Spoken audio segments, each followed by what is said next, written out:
ये कोई आम लम्हा नहीं था। ये वो खामोशी थी जो तूफान से पहले जमीन पर उतरती है। सालों तक जिन इशारों का मजाक उड़ाया गया, आज वही निशानियां चीख कर बोल रही थीं। और फिर जमीन ने महसूस किया कि आसमान का फैसला बदलने वाला नहीं। अब हाथ उठ रहे थे, आंखें रो रही थीं। हमें माफ कर दे, हमने नाफरमानी की। मगर अब वक्त गुजर चुका था। जब हक को झुटलाया गया तो आसमान खामोश न रहा और एक न खत्म होने वाला अजाब उतर आया। हजरत आदम अलैहिस्सलाम और हजरत इदरीस अलैहिस्सलाम के दुनिया से रुखसत होने के बाद कई सदियों तक जमीन पर सुकून था और इंसानियत सिर्फ एक खुदा के आगे झुकती थी। लेकिन फिर शैतान ने इंसान पर सीधा हमला करने के बजाय अकीदत का रास्ता चुना। इस दौर में कौम के 5 इंतहाई नेक और बरगुजीदा लोग थे, जिनके नाम विद, सवा, यगूस, यऊक और नसर थे। लोग उनसे बेपनाह मोहब्बत करते थे। जब ये बुजुर्ग वफात पा गए तो कौम शदीद गमगीन हो गई।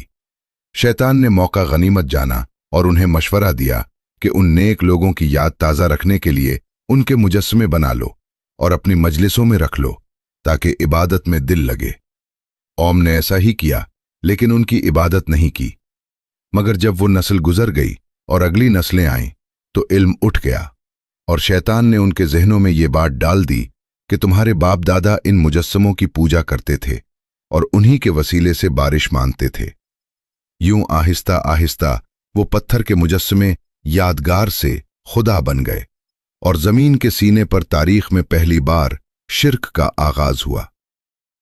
जुल्म, नाइंसाफी और तबकाती तकसीम के इस घुटन ज़दा माहौल में अल्लाह ने हजरत नूह अलैहिस्सलाम को अपना रसूल बनाकर भेजा।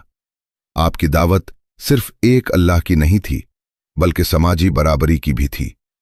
आपने अपनी कौम को पुकार कर कहा, ऐ मेरी कौम, अल्लाह की इबादत करो, इसके सिवा तुम्हारा कोई माबूद नहीं। मुझे डर है कि अगर तुम बाज ना आए तो तुम पर एक बड़े दिन का अजाब नाजिल होगा। नूह अलैहिस्सलाम की दावत का असर यह हुआ कि कौम 2 हिस्सों में बट गई।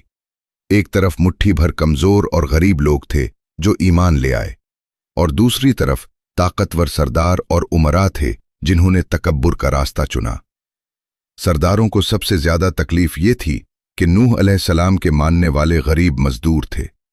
उन्होंने नबी से कहा, हम तुम्हें अपने जैसा ही एक इंसान देखते हैं और हम देख रहे हैं कि तुम्हारी पैरवी सिर्फ वो लोग कर रहे हैं जो हम में सबसे घटिया और कम दर्जा हैं, और हम नहीं देखते कि तुम्हें हम पर कोई फजीलत हासिल है, बल्कि हम तो तुम्हें झूठा समझते हैं।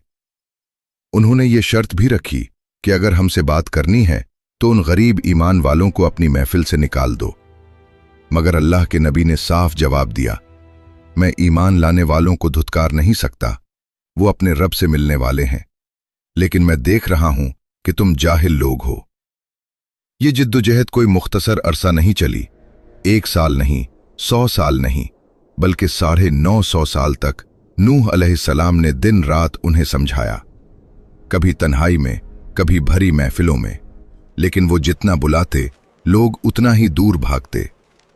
वो अपने कानों में उंगलियां ठोंस लेते और कपड़ों से मुंह छुपा लेते। जब जुल्म हद से बढ़ गया और कौम ने चैलेंज कर दिया कि जिस अजाब से डराते हो वो ले आओ, तो नूह अलैहिस्सलाम ने अपने रब को पुकारा, ऐ रब, मैं मगलूब हो चुका हूं, अब तो ही उनसे बदला ले।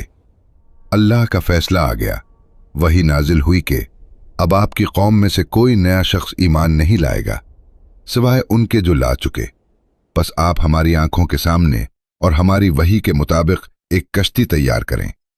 ये एक बहुत बड़ा इम्तिहान था। नूह अलैहिस्सलाम एक ऐसे रेगिस्तान में कश्ती बनाने लगे जहां दूर दूर तक पानी का नामो निशान नहीं था।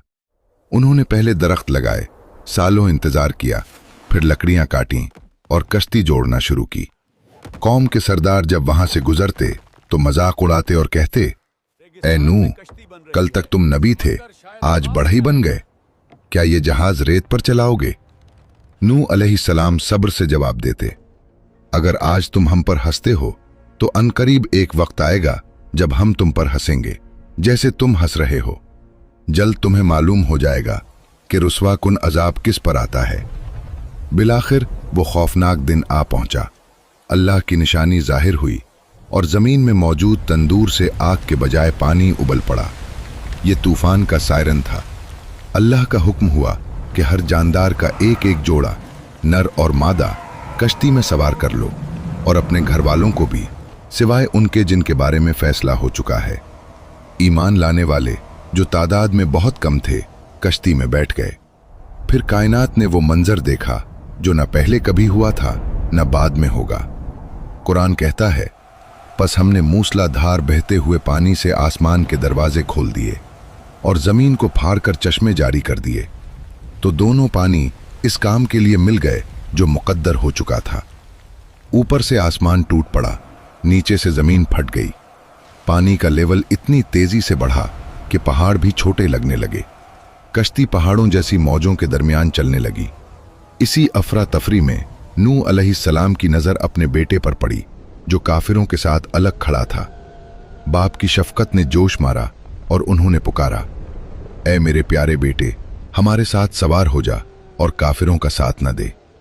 बेटे ने जवानी और ताकत के घमंड में जवाब दिया, मैं अभी किसी ऊंचे पहाड़ की पनाह ले लूंगा जो मुझे पानी से बचा लेगा। नूह अलैहिस्सलाम ने आखिरी वार्निंग दी, आज अल्लाह के अजाब से बचाने वाला कोई नहीं सिवाय उसके जिस पर वो रहम करे। ये मुकालमा अभी जारी ही था कि एक बहुत बड़ी लहर आई और वो गर्क होने वालों में शामिल हो गया। रिश्तों की हकीकत खुल गई। अल्लाह ने नबी को बता दिया कि जो ईमान नहीं लाया वो तुम्हारे घर वालों में से नहीं। तूफान ने रोए जमीन से तमाम नाफरमानों का खातिमा कर दिया। जब अल्लाह का गजब ठंडा हुआ तो हुक्म जारी हुआ, ए जमीन अपना पानी निगल ले और ए आसमान थम जा। पानी खुश्क हो गया, मामला तमाम हुआ और कश्ती जूडी नामी पहाड़ पर जा ठहरी। ये इंसानियत का दूसरा जन्म था जिसे आदम सानी का दौर कहा जाता है। आज दुनिया में मौजूद तमाम इंसान उन्हीं बच जाने वाले लोगों की औलाद हैं। नूह अलैहिस्सलाम और उनकी कौम का ये वाक़या सिर्फ तारीख का एक बाब नहीं बल्कि क़यामत तक आने वाली नस्लों के लिए एक खुली तंबीह है। ये बताता है कि जब इंसान फितरत से जंग करता है, कमज़ोरों पर जुल्म करता है और अपने खालिक को फरामोश कर देता है, तो फिर न पहाड़ पनाह देते हैं, न दौलत काम आती है और न ही खूनी रिश्ते बचा पाते हैं। बेशक अल्लाह की पकड़ बहुत सख्त है।